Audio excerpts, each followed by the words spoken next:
مدینہ منورہ کا مقدس اور پاک شہر رحمت ہے، اور فاروق اعظم عمر بن خطاب رضی اللہ تعالی عنہ مسند نشین خلافت ہیں۔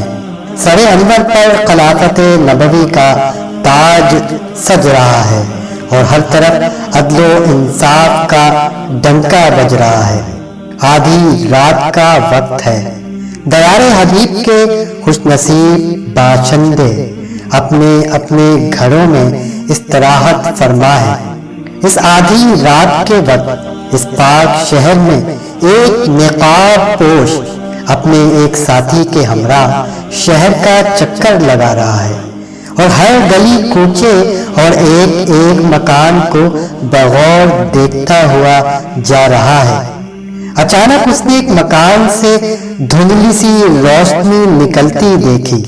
نقاب پوش وہاں رک گیا اور اپنے ساتھی سے مخاطب ہو کر کہنے لگا، تم نے دیکھا اس مکان سے روشنی نکل رہی ہے، اور میرے خیال میں صاحب خانہ بھی بیدار ہے۔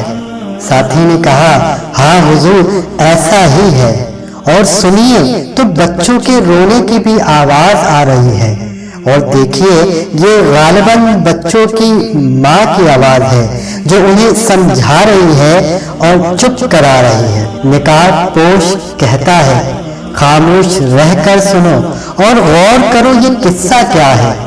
چنانچہ وہ نقاب پوش اور اس کا ساتھی ہمتن گوش ہو کر مکان سے آنے والی آوازوں کو سننے لگے، اور انہوں نے سنا کہ مکان کے اندر بچوں اور ان کی ماں میں یہ گفتگو ہو رہی ہے۔ ایک بچہ یہ کہتا ہے کہ امی جان، کتنا وقت گزر گیا ہے، آدھی رات ہونے کو آئی اور ابھی تک نہ ہنڈیا پکی اور نہ ہم نے کچھ کھایا۔ دوسرے بچے کی آواز آتی ہے، امی، میرا بھوک سے برا حال ہو رہا ہے، میں مرا جا رہا ہوں، خدارا کچھ کھانے کو دو امی جان، کچھ کھانے کو دو۔ تیسرا بچہ روتے ہوئے کہتا ہے، یا اللہ رحم فرما اور ہماری اس ہنڈیا کو خوب پکا تاکہ ہم کچھ کھا سکیں اور اپنی جان بچا سکیں۔ ماں کہتی ہے، میرے بچوں گھبراؤ نہیں، صبر کرو اور خدا پر بھروسہ رکھو، یہ دیکھو تمہارے سامنے ہی ہنڈیا چڑھا رکھی ہے، خدا کو منظور ہوا تو ابھی اس صبر کا پھل پاؤ گے اور سب مل کر کھانا کھاؤ گے۔ جب ماں اور بچوں کی یہ تمام گفتگو نقاب پوش نے سنی تو اس نے مکان پر دستک دی۔ اندر سے ایک عورت آئی اور اس نے گھبراتے ہوئے یہ دیکھ کر کہا کہ تم کون ہو اور میرے مکان پر کیوں آئے ہو؟ نقاب پوش کہتا ہے، بہن، میں اس وقت اپنے ایک مقصود عزیز کی خاطر تمہاری مکان کے پاس سے گزر رہا تھا، تو میں نے تمہاری اور تمہارے بچوں کی دردناک گفتگو سنی، میرا دل تمہاری اس گفتگو سے تڑپ کر رہ گیا، معاف کرنا، میں اصل قصہ معلوم کرنے آیا ہوں۔ عورت نے کہا، بھائی تم اپنی راہ لو، نہ جان نہ پہچان، مجھ بد نصیب کا قصہ سن کر کیا کر لو گے؟ اگر سن لو گے تو میرا کیا فائدہ، اور اگر نہ سنو گے تو تمہارا کیا نقصان؟ اس پر نقاب پوش کہتا ہے، بہن، تم مجھے اپنا دشمن نہ سمجھو اور نہ یہاں میرا پہنچنا بیکار جانو، تم اپنا قصہ سناؤ اور مجھے اپنا ہمدرد یقین کرو۔ عورت کہتی ہے، میں غریب ہوں، غم زدہ ہوں اور حیران ہوں، اور ان بچوں کی ہی بڑی پریشان ہوں، چھوڑو اس قصے کو اور میرے زخموں کو نہ چھیڑو۔ نقاب پوش کہتا ہے، میری بہن، میری التجا پر تمہیں کام دھرنا ہی ہوگا اور اصل واقعہ ظاہر کرنا ہی ہوگا۔ عورت کہتی ہے، اچھا تو بھائی لو سنو، مجھے امیر المؤمنین عمر سے شکایت ہے، وہ ہمارا امیر ہے، خدا نے اسے ہماری حفاظت اور خدمت کے لیے مسند خلافت پر بٹھایا ہے، مگر اس نے مجھ غریب بیوہ عورت کی خبر نہ رکھی، 2 روز سے میں اور میرے یتیم بچے فاقے سے ہیں، آج یہ بھوک سے نڈھال ہو گئے، تو میں نے محض ان کا دل بہلانے کی خاطر اول شب سے اس ہنڈیا کو چولہے پر چڑھا رکھا ہے، اور ہنڈیا میں بجز پانی کے اور کچھ بھی نہیں۔ ان کو یوں ہی تسلیاں دیتے دیتے صبح ہو جائے گی، اور صبح پھر جو خدا کو منظور ہوا وہ ہوگا۔ افسوس کہ امیر المؤمنین کو میرے ان یتیم اور بھوکے بچوں کا کچھ پتہ نہیں۔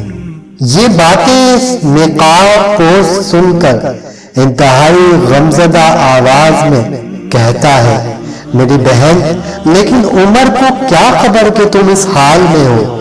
تم نے کیوں اس تک پہنچ کر اسے اپنے حالات سے آگاہ نہیں کیا؟ عورت کہتی ہے، واہ صاحب واہ، خلیفہ وقت کو جب خدا نے رعایا کی حفاظت و خیال کے لیے مقرر فرمایا ہے تو یہ خلیفہ کا اپنا فرض ہے کہ وہ اپنی ساری رعایا کے حالات سے باخبر ہو۔ اگر وہ اپنی رعایا کے حالات سے یوں ہی بے خبر ہے تو پھر اسے مسند خلافت پر بیٹھنے کا کوئی حق نہیں۔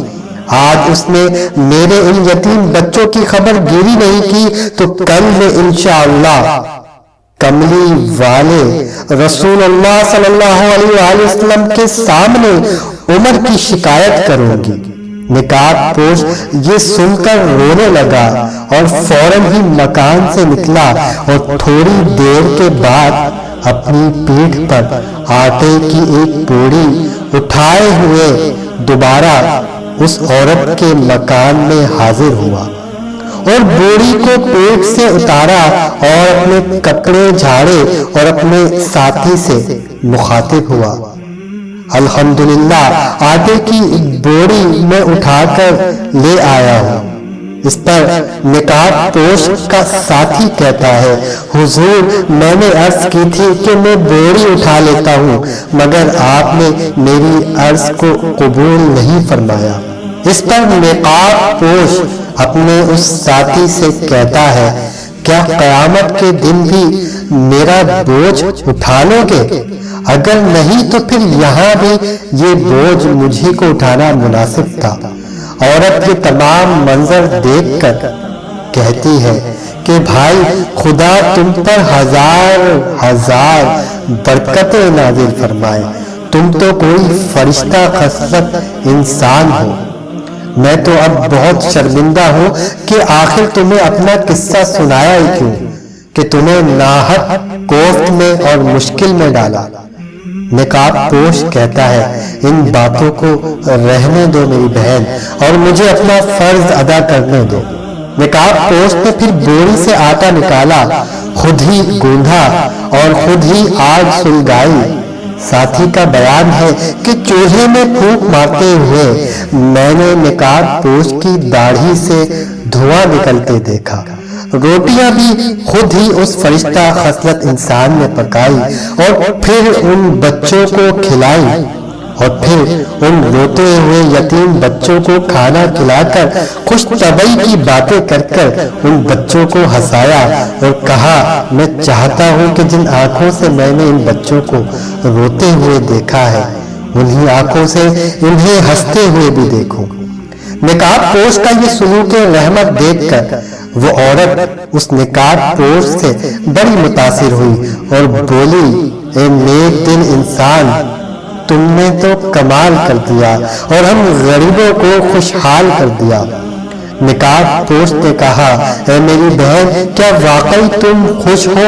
اس پر عورت نے کہا، خدا گواہ ہے کہ میں تم سے بہت خوش ہوں۔ نقاب پوش اس پر کہتا ہے، تو پھر میری بہن تم عمر کا قصور معاف کر دو، کل قیامت کے دن اس کی شکایت رسول اللہ صلی اللہ علیہ وآلہ وسلم سے نہ کرنا۔ اس پر عورت کہتی ہے، مگر میرے بھائی تمہیں امیر المومنین کی اتنی پاسداری اور اتنی فکر کیوں ہے؟ نقاب پوش کہتا ہے، میری بہن پہلے تم اسے معاف کر دو، پھر میں اس پاسداری کی وجہ بھی بتا دوں گا۔ عورت کہتی ہے اچھا میرے بھائی، میں اسے صرف اور صرف تمہاری خاطر معاف کرتی ہوں، مگر ساتھ ہی یہ دعا بھی ضرور کروں گی کہ خدا اسے مسند خلافت سے ہٹا دے اور اس کی جگہ تمہیں مسند خلافت پر بٹھا دے۔ نقاب پوش اس پر کہتا ہے میری بہن تمہاری یہ دعا بھی رائگاں نہیں جائے گی۔ اس پر عورت کہتی ہے بھلا وہ کیسے؟ نقاب پوش اب اپنے چہرے سے نقاب ہٹاتے ہوئے کہتا ہے یہ دیکھو میری بہن۔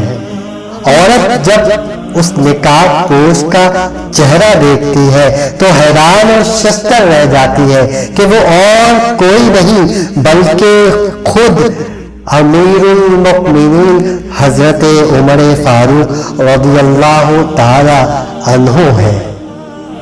قوم کا سردار قوم کا خادم ہوتا ہے، اور اس حقیقت کا اظہار خلفائے راشدین کے عہد میں خوب ہوا۔